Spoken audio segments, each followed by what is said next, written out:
Hello, it's Localfire, and today we're playing the game. It's one of my favorites from the Sega Master System days, and you can see the title on screen right now.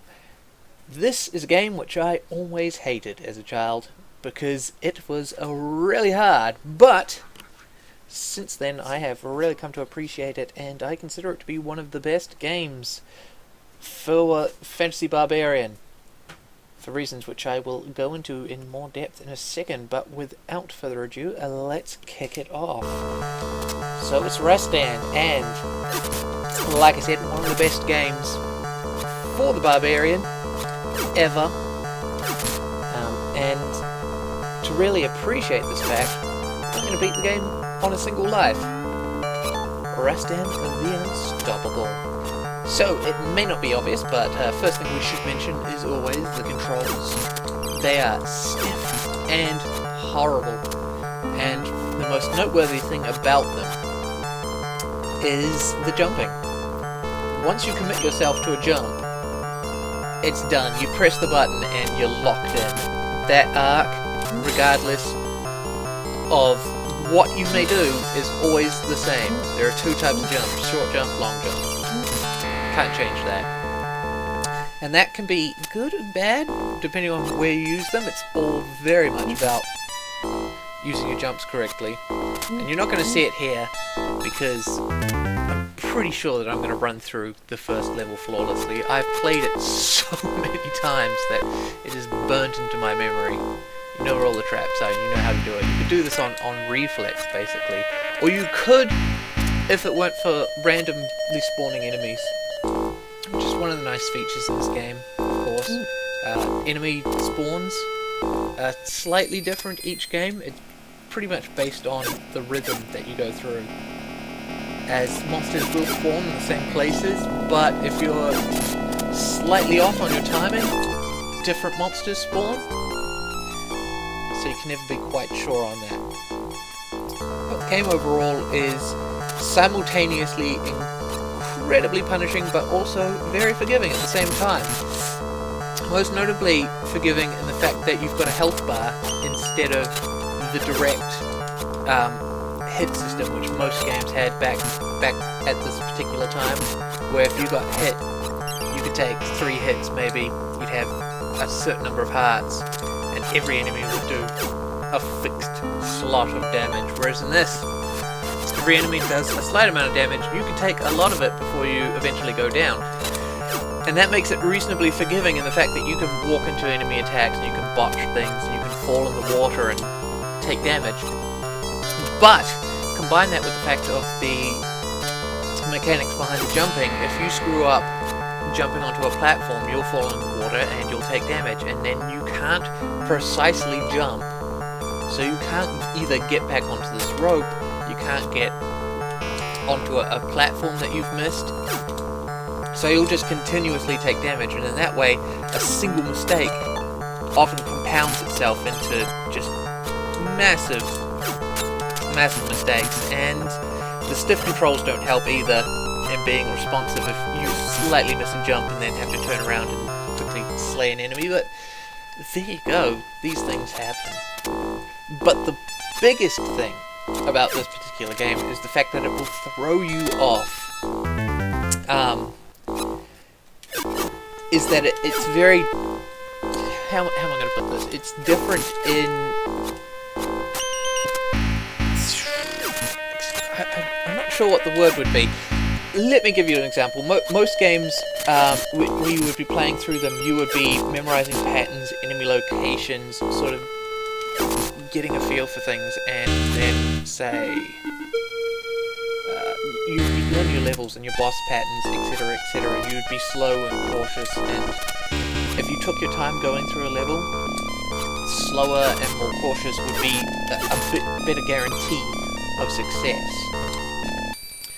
But in Rastan, it throws you off this pattern entirely, because, well, for example here, I'm not sure if you can see it, but I automatically take damage just for being in the boss's presence.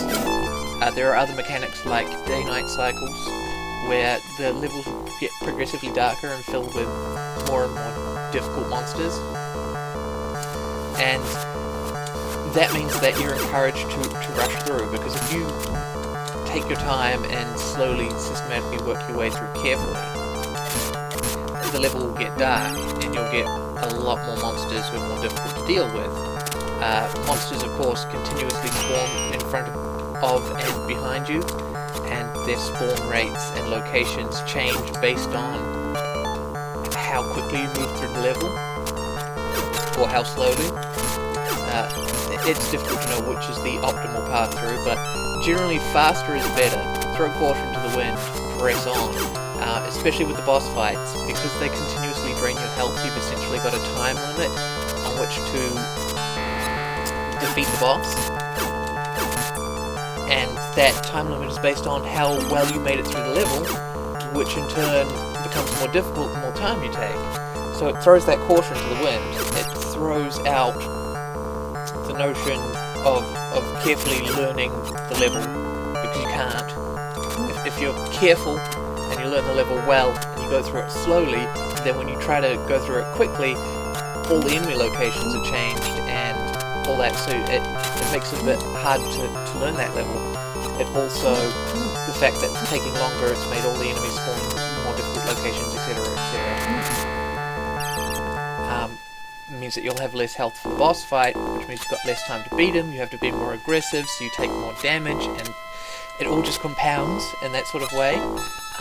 But what I was saying about this being the best barbarian game is that all that ties together to force you to be super aggressive, because barbarians, typically in fantasy, especially D&D, sort of portrayed as the reckless warrior, where they use their physical strength rather than being, you know, a disciplined, careful warrior who uses tactics and skill. You're all about the brute force. You rush in, you attack, attack, attack, attack. And that's why I think this is one of the best barbarian games ever made, because it ties mechanically in with sort of mechanically and thematically, it works together to give you that barbarian experience. Forces that aggression. And that's one of the things I didn't get as a child, and that's why I really hated this game, because being careful, learning the boss patterns, etc., that was very punishing. It sort of screwed you over, where you were used to, you know, being more careful and taking your time to learn a game. This one very much not like that.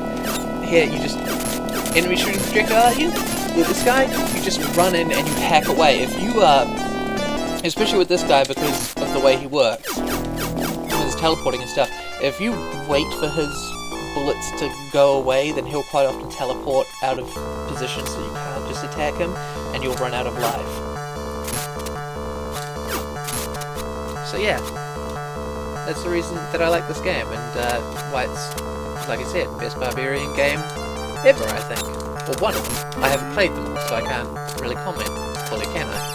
But I've said my say only part way through the video, so let's just talk about what's going on screen. Hopefully this has come out well. I'm using new capture box with my Master System, and it has been janking up the audio when I record, so hopefully I've got that fixed. I'm not sure if it's the Master System itself, because I don't have just a normal Master System, I've got a modded one. Don't ask me exactly what it's got modded. I know that there's audio and like input, output sort of things, so that it can, because a lot of the older ones are broken and I can't get them to work on my TV, so having a modded one which has like better cabling to go in the back of the TV makes it so much easier to just set it up and play it on a more modern television. Also, hopefully I've edited this video nicely to get rid of all the boxes that will appear when you record, because of course this came from the era when TVs were square, back in the legendary days of yore. But yeah, this should either have like a black border where I've cropped it down, or alternately I'll have put like, I don't know, some sort of illustration on the sides. I'm actually disappointed with the playthrough so far, and that was terrible. So for example there, I should have used a small jump, with the correct timing to get through that first spike, and the ones that come from the ceiling, small jump off the rope would... Oh, you've got to be kidding me, a bat?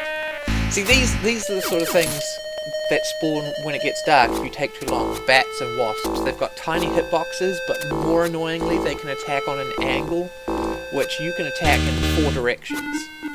So, anything that attacks from an angle, you can't actually hit it on its way in, which means that it can just damage you with impunity. But here we just avoid all these. This is the last boss that you can really cheese it. So we should be fine. Just get away from these wasps.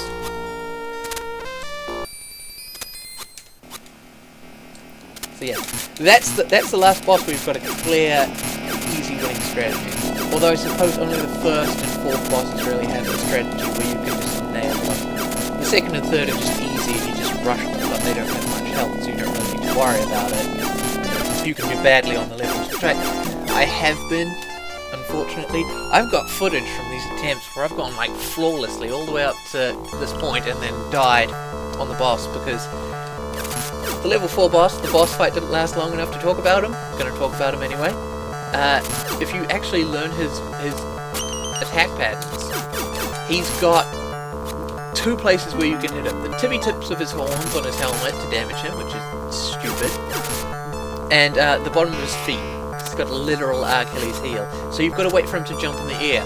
But he's not scripted like a regular game boss fight would have been at this particular point in gaming history, so it would be random as to when and where he jumps. So you could go like the entire boss fight and have him jump not at all, which meant that you could never attack him, and that was one of the big problems that I used to have with this game, is that it would totally be, hey, I did pretty well, I got here with a lot of health, and then the boss is just like, I'm not even gonna let you attack me, I'm not gonna jump. And so without knowing that you could hit him in the horns, which you didn't discover until like many years later, it was completely random as to whether or not you could actually beat him, and I always thought that that was total bull.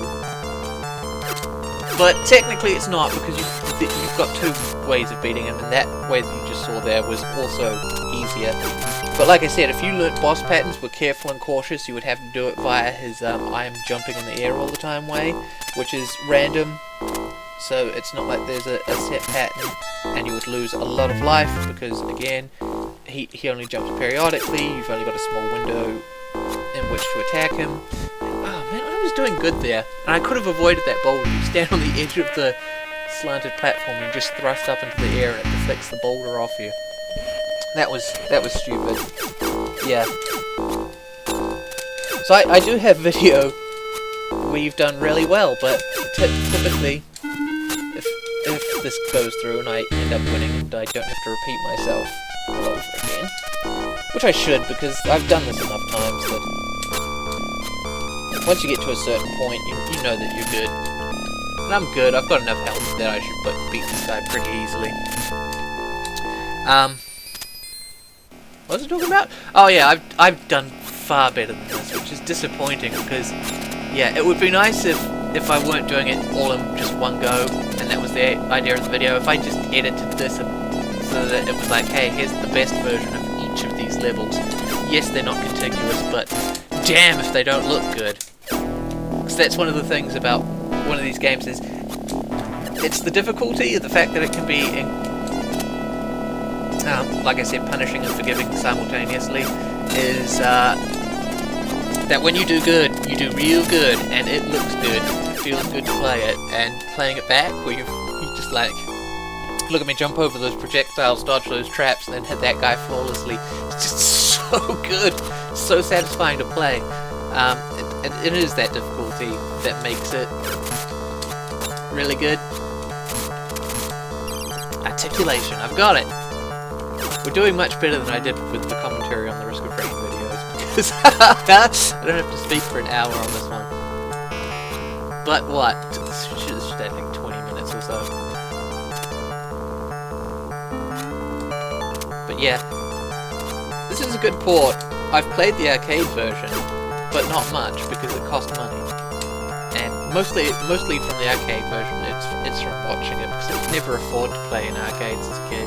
We didn't get given cash to spend sort of like, hey, my friends get paid when they mow the lawns. It's like, yeah, we feed you. It's like, ah, fair enough. No money to play arcade games. So, yeah. The arcade version of this is awesome, if you ever get a chance to play it. I suppose I could get it on an emulator or something, but I'm not going to. I'm not going to anytime soon. In some ways, the arcade version is easier, in other ways it is, like, harder. It's still a really hard, the arcade game, so... This is probably the best port of it. Second best version. It's my favourite. I really like this. As I went out and I bought a couple of like retro games looking for this sort of feel. Got Odalis the Dark Form because, you know, it's got the dark theming and stuff and it looked kind of similar, but it's very much more Castlevania. Oh, I can't believe I walked right into that. And managed to jump into both of those. Nice.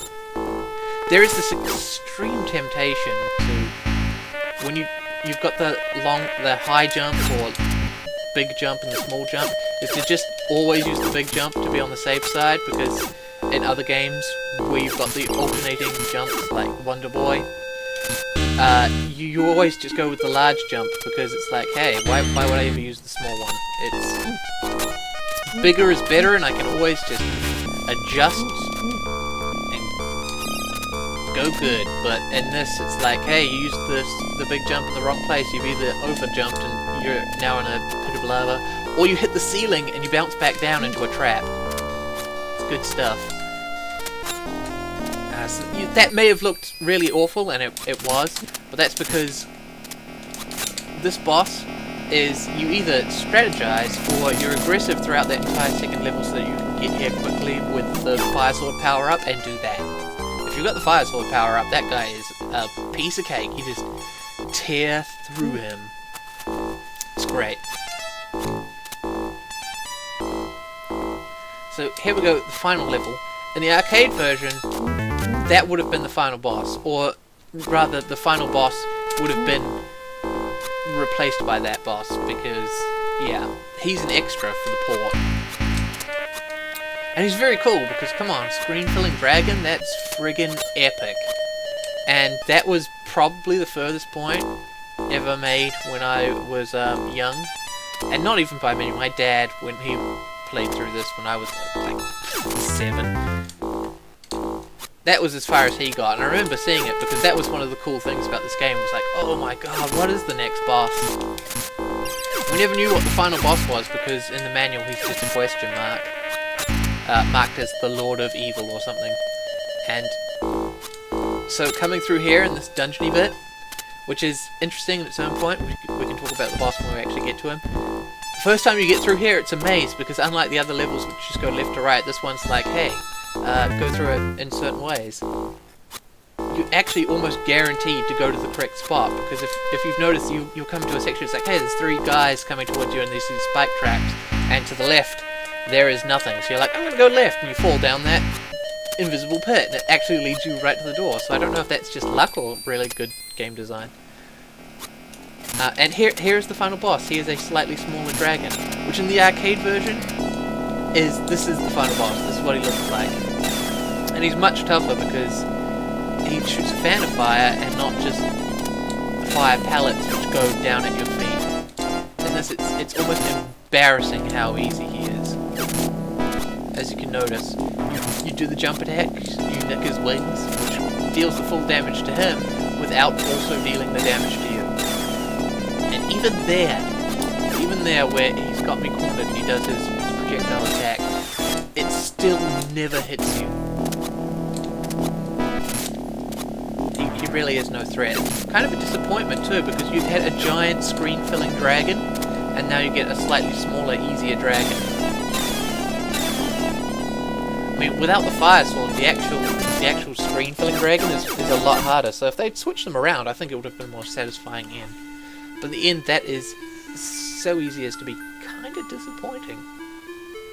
But still, we've done it all in a single life, which is the important part, because, yeah, otherwise you can be cautious, and it's sort of, well, more cautious, and it kind of spoils things a little bit. because like I said, it's the mechanics meshing with the theming, barbarian, adventure, wild, reckless, going in there, hit hard, hit fast, throw tactics and strategy to the wind. That is not so much of an issue if you have multiple lives and you use them, because that way you can take your time, you can be more strategic. But on a single life, and even without the single lives, it's aggression that gets you through. You just push through, hit hard, hit fast, which is what a barbarian does, and that's why it's so great. And that is the end of the story. Or video, or both. I hope you enjoyed it. Hopefully we'll get some more content out there eventually. I'm very slow in this, and I apologize for that, but I hope you enjoyed the video. Until next time.